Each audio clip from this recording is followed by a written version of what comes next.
nuestra sección con el Colegio Oficial de Psicología de Castilla y León, que hoy, bueno, pues nos van a dar una serie de estrategias, apunten, para afrontar, para aliviar el dolor.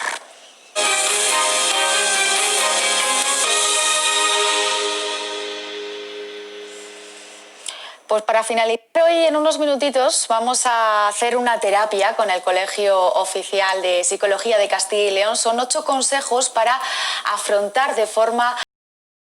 Nos acompaña el psicólogo Luis Ángel Romero. Muy buenas tardes, Luis Ángel, ¿qué tal? Muy bien. Bueno, una terapia que podemos hacer nosotros en casa antes, a lo mejor, ¿no?, de acudir a un especialista, ¿verdad, Luis Ángel? Son estrategias de, bueno, pues cuando tenemos un dolor, ¿no?, una enfermedad, cómo llevarlo, ¿no?, mejor. Correcto, efectivamente, desde el grupo del dolor del Colegio Oficial de Psicología, formado por psicólogos de toda Castilla y León, desde distintas perspectivas, desde la psicología positiva, el cognitivo conductual o aceptación con compromiso, hemos elaborado una especie de guía, que tenemos aquí una tarjeta, un resumen, ¿verdad? Un poquito de 8 pasos en la vida diaria que podemos hacer cuando tenemos un dolor crónico, cuando tenemos una enfermedad, para poder tener una vida más activa, más positiva y más plena.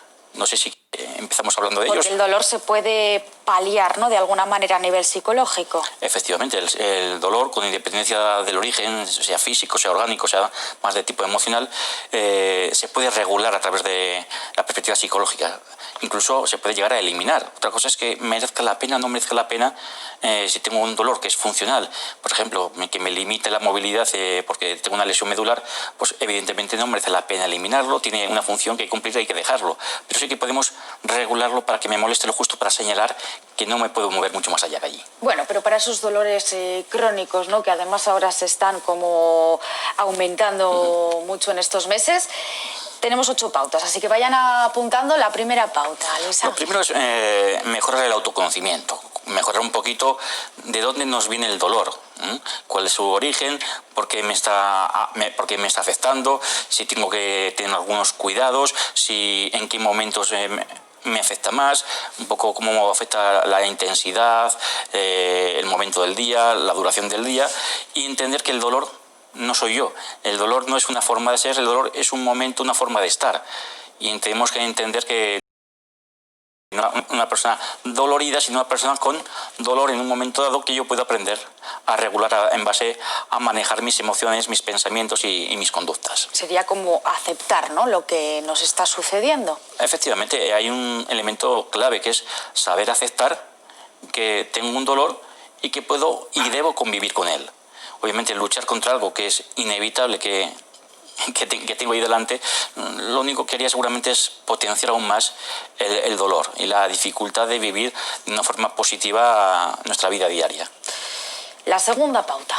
La segunda pauta, crear hábitos saludables. Obviamente es una pauta general para todos, pero cuando hay un dolor crónico es aún más relevante tener nuestras horas de sueño, nuestras pautas de una alimentación equilibrada y un ejercicio moderado de forma saludable.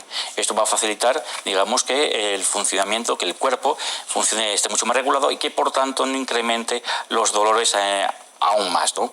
Hay que entender que tenemos que además realizar actividades lo más agradablemente posibles, para que tengamos lugares o momentos o situaciones en las que fijar la atención más allá de esos pinchazos o esa presión que siento en determinada zona. Tampoco forzar, ¿no?, esas actividades. No, de hecho, cuando yo acepto el dolor, yo debo conocer, por eso es importante el autoconocimiento, hasta dónde puedo dar y hasta dónde no puedo dar.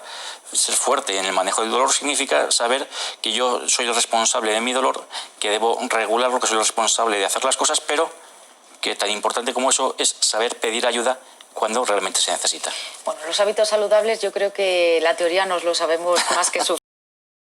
El sueño, el descanso y el ejercicio, que muchos estarán diciendo, el sueño, si es que últimamente no duermo, me levanto mucho, ¿no? La incertidumbre de lo que está ocurriendo es algo que está aumentando muchísimo en la población. Correcto. La verdad es que el tema del insomnio tiene distintas causas. Obviamente, cuando hay incertidumbre se convierte en algo más complicado. Lo que manejar el día a día, puesto que no podemos controlar el futuro, centrémonos en el aquí, en el ahora. Si tengo algún tema abierto, dejarlo cerrado por la noche o planificado para ver cuándo lo puedo resolver, para poder vivir en el presente, que al final es una de las claves también que nos va a facilitar no solo el dormir mejor, sino el manejo del dolor. Pues vamos a vivir el día a día y mañana Dios dirá, como se dice. La tercera pauta, responsabilizarte de lo que depende de ti. De hecho, todo lo que pensamos, todo lo que sentimos y todo lo que hacemos depende de uno mismo. La forma en que interpretamos el dolor, por ejemplo, es clave para que ese sufrimiento sea mayor o menor. De manera que si interpretamos adecuadamente, aceptamos adecuadamente y gestionamos el dolor de forma adecuada, es mucho más positivo. Si yo me siento útil porque a pesar de mi dolor soy capaz de desarrollar, seré capaz de regular mejor mi dolor.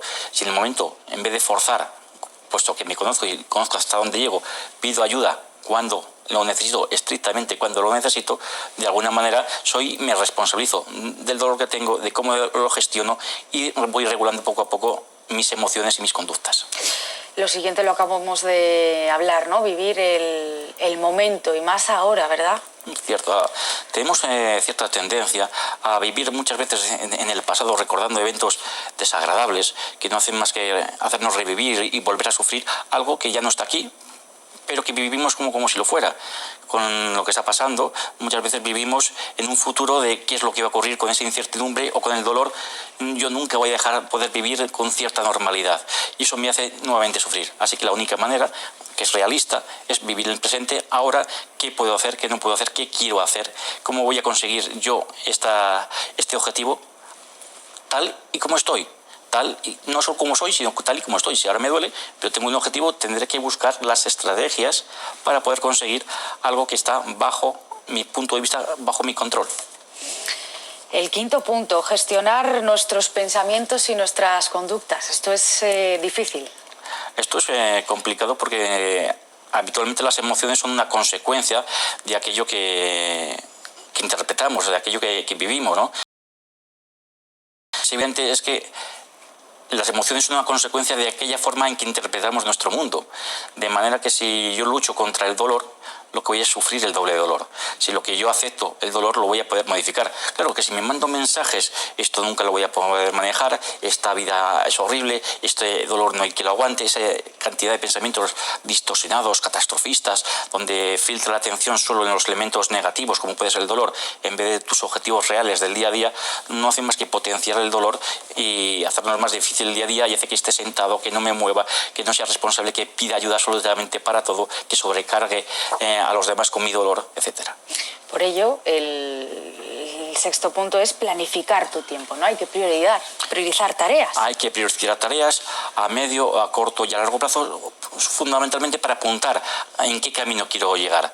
Lo que sí que es clave es que todas las tareas tienen que ser realizables, fácilmente conseguibles, para que gane motivación. Y cuando consigo unas tareas medibles, conseguibles y a corto plazo, pues puedo seguir pudiendo más y más, de manera que al final siempre esté en constante movimiento, siempre sobre esa perspectiva positiva de conseguir aquellas metas que me estoy consiguiendo. De manera que me voy a sentir mucho más útil, voy a centrar la atención en mi actividad, en mis objetivos, mucho más que en mi dolor. Es bueno también hacer técnicas de relajación, Luis Ángel, pero a ver cómo las hacemos, ¿no? Es importante que no tengamos esos pensamientos catastróficos, porque a lo mejor nos puede ocasionar el efecto contrario, ¿no? Esa técnica de relajación. Obviamente, las técnicas de relajación, bueno, hay muchas y muy distintas. Habitualmente lo que la gente utiliza es desde tumbarme en la cama, echar la siesta, ponerme un poco de música o ver una película. También es cierto que hay otras técnicas más especializadas que con ayuda de un psicólogo y un entrenamiento previo son mucho más efectivas. Algunas pueden ser desde la relajación muscular, a otras tipo la autógena. Por ejemplo, la hipnosis clínica es tremendamente útil en el manejo del dolor. De hecho, es una técnica que sin necesidad de ninguna otra estrategia psicológica puede eliminar la mayoría de los dolores. Obviamente necesitamos un entrenamiento previo para poderlo desarrollar aún más.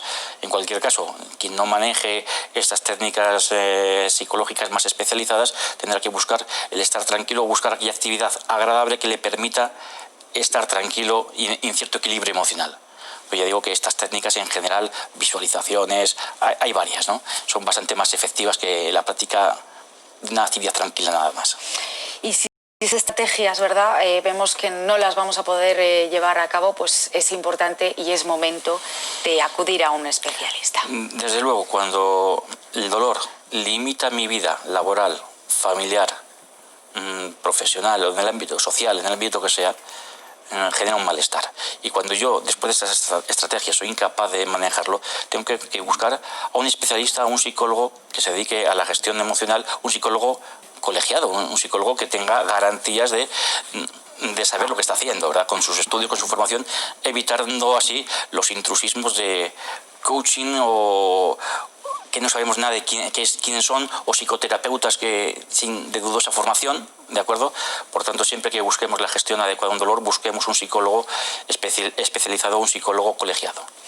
Pues vamos a pararnos, ¿no? 5 minutitos, vamos a leer estas 8 estrategias en la propia página, ¿no?, del Colegio Oficial de Psicólogos de Castilla y León. Luis Ángel, muchísimas gracias por habernos acompañado esta tarde. Muchas gracias, Verónica. Pues nosotros nos despedimos. Ya saben, más salud la próxima semana aquí todos los